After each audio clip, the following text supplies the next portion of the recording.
한 사람을 희생시켜서 나라를 구하자는 이 지극히 현실적인 정치적 계산이 어떻게 온 인류를 위한 하나님의 예언이 될 수 있었을까요? 오늘 이 놀라운 반전의 이야기, 대제사장 가야바의 선택을 통해 그의 냉소적인 계획이 어떻게 신성한 예언으로 뒤바뀌었는지 함께 따라가 보겠습니다. 모든 건 바로 이 한마디에서 시작됩니다. 로마인들이 와서 우리 땅과 민족을 빼앗아 갈 거다. 이건 당시 예루살렘의 권력자들이 느꼈던 극도의 공포를 보여주는 외침이에요. 자기들이 쌓아올린 모든 게 한순간에 무너질 수 있다는 그야말로 패닉 상태에 빠진 거죠. 이건 단순한 걱정이 아니었습니다. 말 그대로 생존이 걸린 문제였던 겁니다. 근데 정말 아이러니한 건 이 모든 공포의 시작이 죽었던 사람이 살아나는 기적이었다는 사실입니다. 예수가 나사로를 살리니까 사람들이 그를 따르기 시작하는데 그 기세가 걷잡을 수 없었던 거예요. 하지만 종교 지도자들 눈에는 이게 기적으로 보였을까요? 아니요. 이건 재앙의 시작이었습니다. 자기들 권력을 뿌리째 흔들어 버릴 수 있는. 물론 겉으로는 그럴듯한 명분을 내세웠죠. 우리 민족이 걱정된다. 로마가 가만히 있지 않을 거다. 이러면서요. 하지만 그 애국심이라는 포장지를 한번 싹 벗겨보면 그 안에는 뭐가 있었을까요? 바로 내 자리 뺏기면 어떡하지? 내 권력 잃으면 어쩌지? 하는 아주 사적인 두려움이 도사리고 있었던 겁니다. 이 겉과 속의 차이, 이게 이 이야기의 진짜 핵심입니다. 자, 이렇게 정치적 위기감이 최고조에 달했을 때 한 사람이 딱 나섭니다. 바로 당시 대제사장이었던 가야바예요. 그는 이 골치 아픈 문제를 해결하기 위해 아주 냉정하고 실용적이면서 동시에 정말 무자비한 해결책 하나를 던집니다. 바로 이 말입니다. 정말 소름 끼치도록 차가운 정치적 계산이죠. 그의 말에는 정의라든지 진실이라든지 이런 고민이 1도 없어요. 오직 우리 체제를 지키고 우리 기득권을 지키기 위해서는 한 사람쯤 희생시키는 게 낫다. 이 지독한 현실 논리만 있을 뿐입니다. 자, 그런데 말이죠. 여기서부터 진짜 이야기가 시작됩니다. 정말 상상도 못한 반전이 일어나거든요. 이 지극히 이기적이고 정치적인 말이 대체 어떻게 그 자신도 몰랐던 신성한 의미를 담게 되었을까요? 이 놀라운 예언적 반전의 순간으로 함께 들어가 보시죠. 분명히 가야바는 자기 살자고 한 말이었어요. 그쵸? 그런데 성경을 기록한 사도 요한은 여기서 우리가 못 보는 걸 봅니다.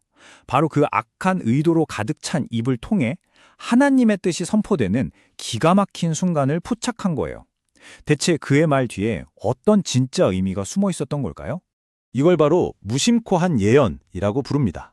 그러니까 가야바가 그의 해 대제사장이라는 직분 때문에 본인은 전혀 의도하지 않았는데도 자기도 모르게 하나님의 거대한 계획을 말해버리는 일종의 스피커가 돼버린 거죠.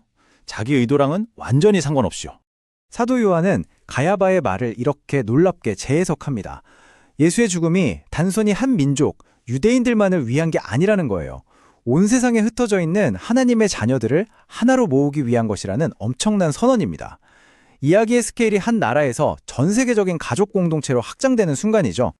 이 표를 보시면 그 차이가 한눈에 들어오죠. 가야바의 목표는 자기 권력을 지키는 거였지만 하나님의 목표는 구원 계획을 이루는 거였어요.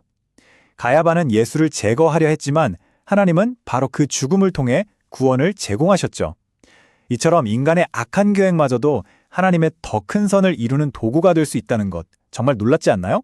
자, 그럼 가야바가 의도치 않게 촉발시킨 이 사건, 이 예수의 죽음이 담고 있는 진짜 의미는 뭘까요? 그 희생을 통해 하나님이 진짜로 이루려고 하셨던 건 대체 무엇이었을까요? 좀 더 깊이 들어가 보죠.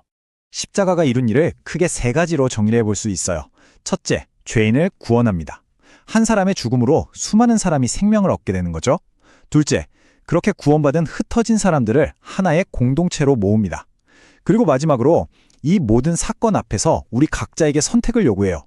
너는 어떻게 할래? 하고 묻는 거죠. 그래서 핵심은 바로 이겁니다. 십자가는 중간지대가 없는 딱 갈라지는 분기점이라는 거예요. 어떤 사람들한테는 에이, 그게 말이 돼 하고 어리석게 보일 수 있지만 또 다른 사람들한테는 인생을 통째로 바꾸는 하나님의 능력이 되는 거죠. 회색지대는 없습니다. 자, 그럼 이런 생각이 들 수 있어요. 이거 2000년 전 옛날 이야기인데 지금 나랑 무슨 상관이지? 근데 놀랍게도요. 가야바의 목소리는 아직도 사라지지 않았어요. 지금 이 순간에도 우리 주변에서, 심지어 우리 마음속에서도 계속 들려오고 있습니다. 혹시 이런 말 들어보셨어요? 야, 좀 현실적으로 생각해야지. 이건 다 우리를 위한 거야. 그렇게까지 하는 건 좀 비효율적이지 않아? 이런 말들이 바로 21세기 버전 가야바의 목소리입니다. 겉으로 들으면 되게 합리적인 조언 같지만 그 속을 잘 들여다보면 진리보다는 자기 보전의 논리가 숨어 있을 수 있다는 거죠.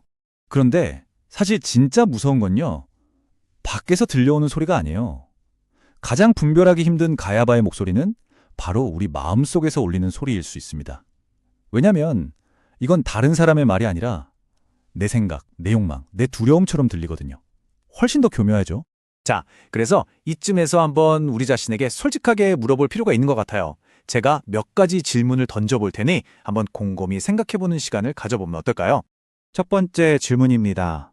혹시 예수가 나의 성공, 나의 야망에 좀 불편한 전제가 되진 않았나요? 내가 세운 계획, 내가 가고 싶은 길에 예수님의 말씀이 자꾸 걸림돌이 되는 것 같다고 느낀 적은 없으신가요? 두 번째 질문입니다. 나는 과감하게 믿음으로 선택하기보다 세상적인 계산기를 먼저 두드리고 있지는 않나요?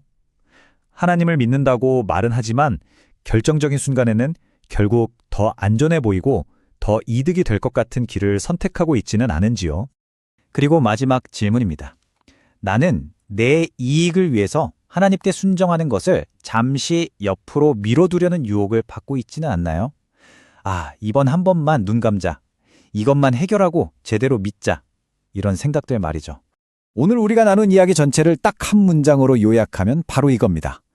가야바는 예수를 죽여서 자신을 살리려 했고 하나님은 그 예수의 죽음으로 자기 백성을 살리셨다. 정말 기가 막힌 역설이죠. 인간의 계획과 하나님의 계획이 얼마나 다른지 극명하게 보여줍니다. 그래서 오늘의 결론은 이것입니다. 우리가 아무리 머리를 굴리고 계획을 세워도 그 모든 인간적인 계략은 결국 한순간에 지나지 않습니다. 하지만 하나님의 계획, 그분의 주권은 영원하죠. 그러니까 우리가 진짜 붙들어야 할 것은 눈앞의 계산이 아니라 바로 그 영원하신 하나님의 주권이라는 사실을 꼭 기억했으면 좋겠습니다.